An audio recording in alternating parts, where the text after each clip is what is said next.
Olá, bem-vindo a Conversas Cristãs.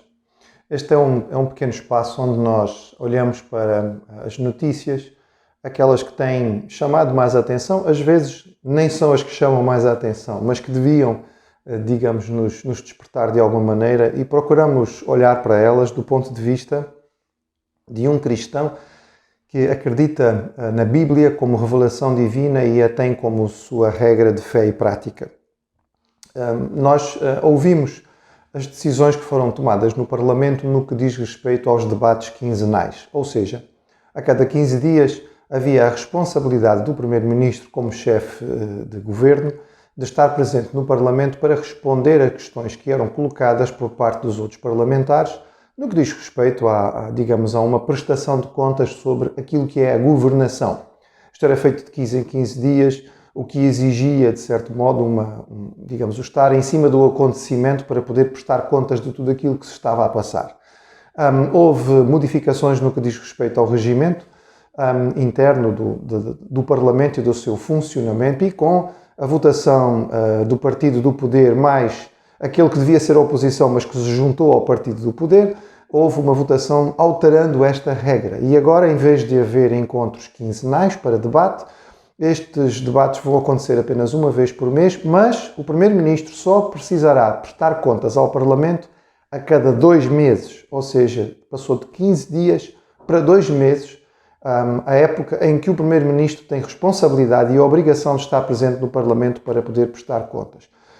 Diante de alguma indignação, e houve bastante resposta por parte de vários deputados e meios de comunicação, enfim, vários comentaristas falaram sobre isto de forma negativa, as autoridades até fizeram troça e alguns elementos do governo até fizeram brincadeira, dizendo que de alguma maneira os deputados são muito carentes do Primeiro-Ministro, como se, menos escrutínio e prestação de contas fosse uma coisa considerada perfeitamente normal e aceitável.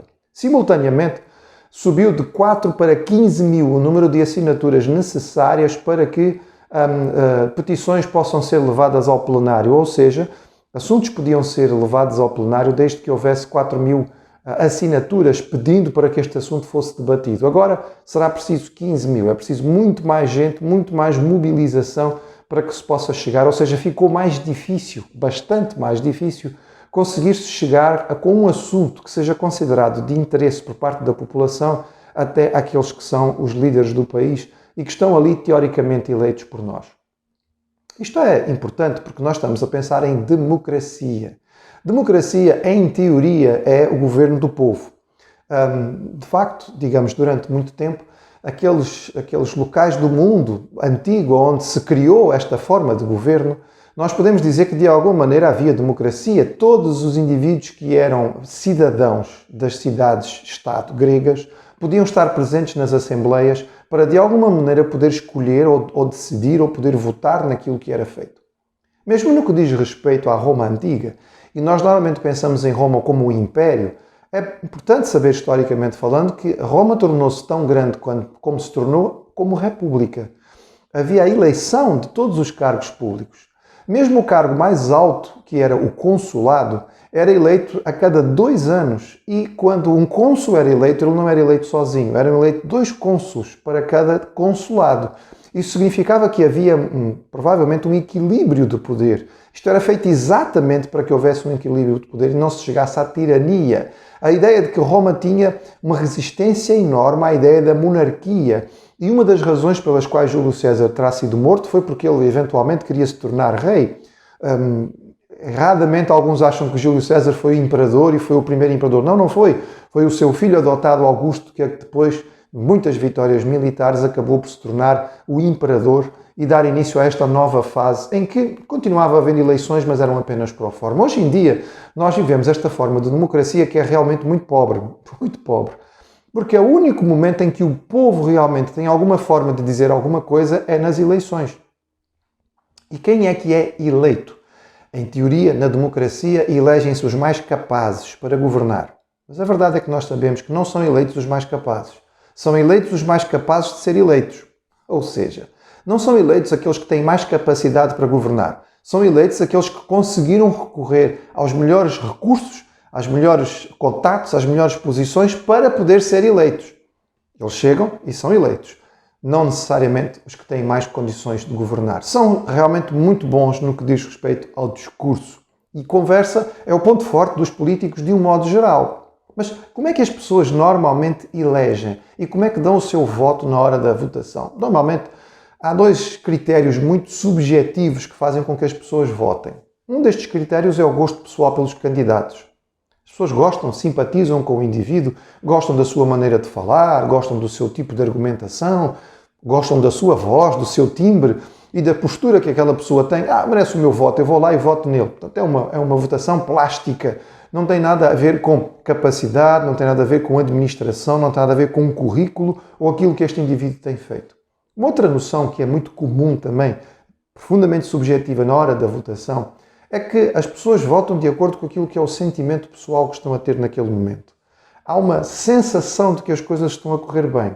Há uma sensação de que a vida, digamos, está bonita, em que, digamos, a qualidade está razoável, está melhor talvez do que num governo anterior. Então, eu continuo a manter este governo no poder.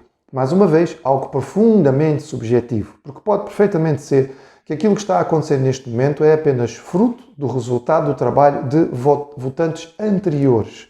E, infelizmente, nós gastamos os nossos votos desta maneira. Mas, infelizmente, dizemos isto porque a forma correta de se fazer a eleição seria avaliar os programas de governo.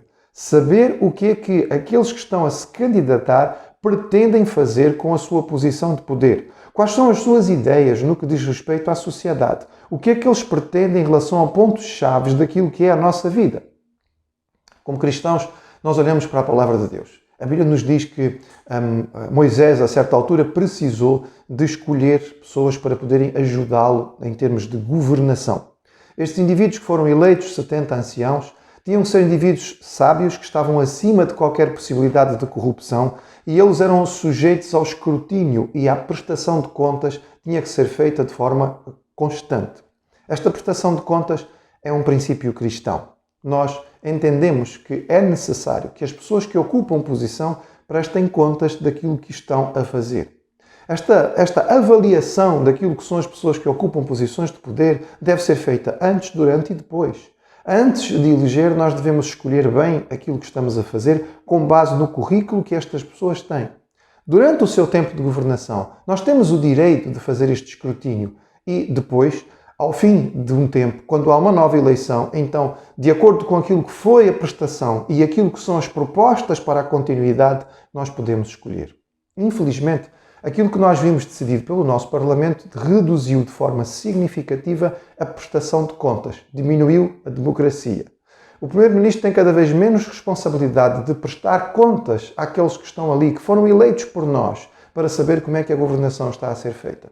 Cada vez é mais difícil que nós, o povo, que teoricamente governamos através daqueles que elegemos, possamos decidir, escolher e dizer quais são as coisas importantes que têm que ser discutidas pelas pessoas que foram eleitas por nós e só estão lá porque nós demos o nosso voto e no dia da eleição nós aceitamos os seus nomes e dissemos que sim, senhor, eram eles que deviam estar ali na frente. Como cristãos, nós devemos ser cidadãos exemplares. Somos chamados a pagar os nossos impostos, cumprir as leis, acima de tudo, todas as coisas e obedecer àquilo que é estabelecido. Mas, sendo nós cidadãos exemplares, também temos o direito de pedir que as nossas autoridades prestem contas daquilo que estão a fazer. E o facto de terem sido eleitos num momento no passado não significa que agora podem simplesmente fazer aquilo que querem sem que haja nenhum tipo de intervenção por parte da população. É pena que isto tenha acontecido. É um sinal negativo por parte daqueles que estão no poder. Quem governa de forma correta não tem medo de prestar contas e de responder por aquilo que está a fazer. Seja essa a nossa postura de vida também, em tudo aquilo que vem às nossas mãos para fazer.